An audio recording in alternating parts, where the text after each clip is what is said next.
Anies bungkam, hanya dalam 3 hari sudah 83 warga mengadu ke balai kota, ditulis oleh Syardi dari siwar.com. Sebelum kita lanjut, jangan lupa subscribe dan nyalakan loncengnya agar Anda menjadi yang pertama mendapatkan informasi dari jurnal terupdate. Meja pengaduan yang dibuka kembali oleh Heru Budi setelah ditutup selama 5 tahun oleh Anies ternyata mengundang banyak peminat. Ini membantah sekaligus menampar telak Anies yang selama 5 tahun tidak berani mengurus langsung keluhan dari warga. Kesimpulannya hanya 2, kalau bukan karena malas, maka tidak mampu. Kerja mau enak, keluhan warga dilempar sana-sini. Bawahan pun sama saja, sehingga warga bingung keliling-keliling entah mau mengadu kemana. Sejak dibuka posko pengaduan warga di balai kota, warga makin ramai yang berdatangan. Terhitung sudah ada 83 warga yang mengadu selama 3 hari dibuka sejak Selasa lalu. Pada hari pertama pembukaan posko, warga yang datang cuma 7 orang. Pada hari kedua, jumlah warga yang datang meningkat drastis menjadi 22 orang. Hari ketiga meningkat lagi menjadi 54 orang. Dan total dari selama 3 hari kurang lebih sekitar 83 orang. Bahkan hari ini pun masih banyak warga yang berdatangan meskipun awalnya posko pengaduan hanya dibuka pada Senin sampai Kamis. Kesimpulannya warga antusias. Diprediksi dalam beberapa hari ke depan jumlahnya akan terus bertambah. Bahkan ada kemungkinan membeludak, apalagi jika ada banyak bukti bahwa warga merasa terbantu, bahwa masalahnya terselesaikan, balai kota akan menjadi penuh.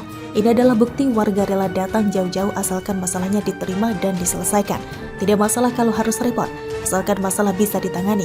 Ini juga menjadi bukti bahwa pelaporan masalah lewat aplikasi tidak selalu bagus. Ada masalah yang sifatnya sensitif atau masalah besar yang harus dilaporkan dan ada pertemuan tatap muka langsung. Pendukung Anies pasti kejang-kejang melihat ini. Citra Anies rusak seketika. Pencitraan Anies yang katanya berpihak kepada rakyat memang sudah hancur. Ini karena masalah rumah DP 0 rupiah yang menjadi program paling ngibul yang pernah ada. Ditambah lagi warga yang antusias datang ke balai kota seakan menampar telak Anies bahwa Anies tidak becus kerja. Warga yang merasa terbantu akan berpikir, Anies kemarin kemana saja sih? Lalu mereka akan ceritakan ini dari mulut ke mulut kepada teman, saudara, kerabat, sahabat, atau tetangga. Secara tidak langsung Anies kena batunya sendiri. Anies tidak profesional. Anies tidak mau temui warga. Anies menang bacot doang. Anies cuma bisa bertutur kata indah, tidak bisa melaksanakan apa yang dia katakan. Syukurin deh. Ternyata ada saatnya di mana mata banyak orang terbuka dan sadar betapa kacaunya Anies saat memimpin dulu. Rakyat hanya dijadikan batu loncatan. Rakyat kecil yang lugu dijadikan alat untuk mendulang suara politik. Bahkan mereka menjadi korban politisasi agama. Mereka ditakut-takuti oleh kelompok sebelah agar tidak memilih pemimpin non-muslim. Satu gol telak yaitu posko pengaduan ini bisa dikatakan ini berhasil merusak panggung politik yang selama ini Anies dirikan selama 5 tahun terakhir.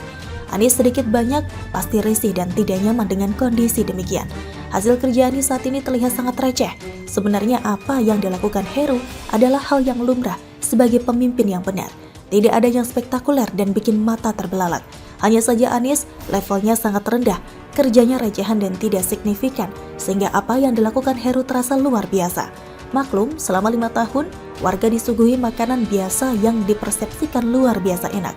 Saat ini warga diberi makanan yang enak dan akhirnya kembali sadar apa itu enak yang sesungguhnya. 5 tahun dalam kegelapan itu tidak menyenangkan. 5 tahun hidup dalam bayang-bayang gubernur yang hanya bisa bersilat lidah. Rasanya sungguh tidak berarti. Sebenarnya momen paling epik adalah jika Ahok ditunjuk kembali sebagai PJ Gubernur DKI. Wih, percaya deh, Anies bakal dipermalukan sampai semalu-malunya. Saya yakin pencitraan Anies selama 5 tahun bakal jadi abu dalam 1 tahun saja. Dijamin nama Anies hancur lebur dalam sekejap. Mau pamer prestasi apapun rasanya jadi tidak bermutu. Bagi yang merasakan perubahan dari Anies ke Heru atau menyesal sudah memilih Anies, ingat baik-baik ya. Anies mau jadi presiden, pendukungnya bakal brutal. Melakukan pengibulan demi kekuasaan. Jangan mau dibohongi, jangan mau dibodohi, apalagi dihadiahi sepetak tanah di surga. Bagaimana menurut Anda? Memburu Joko Wahyudi yang ijazahnya diisukan dipakai Jokowi ketemu Halo Dr. Tifa, ditulis oleh Erika Ebener dari siwar.com. Sebelum kita lanjut, jangan lupa subscribe dan nyalakan loncengnya agar Anda menjadi yang pertama mendapatkan informasi dari jurnal terupdate. Sekilas melihat ragatnya Bambang Tri, apalagi pas dia lagi semangat ngomong, kita bisa menduga orang ini seperti yang kurang seons timbangannya.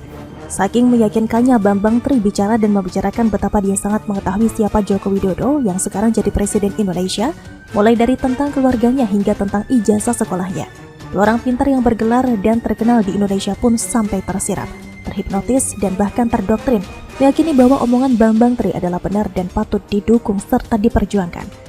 Siapa dua orang pintar yang saya maksudkan?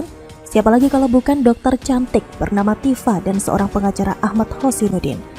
Tidak hanya mereka berdua, kemarin saya dengar Egy Sujana yang juga seorang pengacara ikut mendorong Bambang Tri dan mengatakan kalau pihak prinsipal dari tergugat harus dihadirkan di persidangan. Saya salut sama Bambang Tri. Kalau gila, jangan nanggung. Tapi sama 3 orang pintar yang jadi ikutan gila, saya jadi pengen ketawa. Kasihan juga yang mereka. Sekolah tinggi membangun karir, tapi bisa dibodohi sama sosok yang kurang seons tadi. Inilah cara Tuhan menetapkan hari pembalasan atas mereka. Unik, tak disangka dan pelan. Tapi sebenarnya yang namanya Bambang Tri ini tidak hanya berhasil mengelabui Tifa, Ahmad Hosinuddin dan Egy Sujana saja. Bambang Tri bahkan berhasil mengkadali Rektor UGM, pihak sekolah SMA Negeri 6 Surakarta, dan pihak-pihak lain yang sudah melakukan klarifikasi dan memberikan keterangan yang mendukung bahwa Presiden Jokowi benar adalah siswa dan mahasiswa sekolah mereka. Padahal santai saja, tidak usah sampai menanggapi tuduhan Bambang Tri ini. Toh kuncinya cuma satu, nama yang disebutkan si Bambang Tri ini, Joko Wahyudi, pemilik ijazah yang diklaim dipakai oleh Presiden Jokowi ini, ada tidak? Adalah Kompas.com yang melakukan perburuan atas sosok yang disebutkan namanya oleh Bambang Tri sebagai pemilik asli dari ijazah yang bernomor seri 008112, Joko Wahyudi, dan perburuan Kompas itu berhasil. Katamu, 15 jam yang lalu video diunggah di YouTube. Hasil buruan Kompas TV terhadap sosok yang diisukan sebagai pemilik ijazah yang sebenarnya dari ijazah yang diklaim milik Presiden Jokowi oleh Bambang Tri. Akhirnya membuahkan hasil dan menjadikan tuduhan pemalsuan ijazah Presiden Indonesia terang sudah. Sosok Joko Wahyudi adalah seorang laki-laki sederhana yang namanya tiba-tiba terkenal. Walaupun dirinya tidak pernah tahu karena gadget yang dia miliki hanya sebuah handphone Nokia jadul, tidak berjaringan internet. Pada kesempatan pertemuannya dengan pihak Kompas.com, Joko Wahyudi menyatakan kalau dirinya memang tidak melakukan klarifikasi karena segala keterbatasan yang dia miliki. Pertanyaan saya, kok pihak Istana Negara tidak bergerak untuk mencari sosok Joko Wahyudi ini? Oh, that would be a bad idea, kawan-kawan. Mengapa? Karena gerombolan Dr. Tifa tidak akan percaya dan akan menyerang dengan tuduhan-tuduhan lebih gila lagi. Jadi sudah benar sikap yang diambil, baik oleh Joko Wahyudi maupun sikap Istana Negara. Oke, sebagai informasi pembuka, Joko Wahyudi memperlihatkan ijazah SMA yang diklaim oleh Bambang Tri sudah dipakai oleh Presiden Jokowi. Ijazah itu bernomor seri 008106. Dan Joko Wahyudi ini menyatakan bahwa dirinya satu kelas di SMA Negeri 6 Surakarta tapi tidak satu bangku. Saya ingat pernah melihat video seorang laki-laki yang mengaku lulusan SMA Negeri 5 Surakarta tahun 1984 dan dia mengatakan kalau SMA Negeri 6 Surakarta itu baru berdiri tahun 1986. Duh, nambah lagi manusia-manusia kurang seons timbangannya. Saya pikir Joko Wahyudi ini akan dihadirkan di persidangan gugatan perdata, dihadapkan ke depan hakim dan yang terpenting dihadapkan ke depan si pengacara Bambang Tri. Dengan munculnya video dari Kompas.com ini saja, seharusnya si Ahmad Hosinuddin menghentikan persidangan dan mengajak damai pihak Jokowi. Tidak usah dilanjutkan, kecuali tujuan persidangan cuma satu. Kecuali tujuan persidangan cuma mau cari panggung dan membuat namanya makin terkenal, walaupun notorius. Bagaimana dengan Dr. Tifa? Itu orang urat malunya sudah hancur. Bagaimana menurut Anda?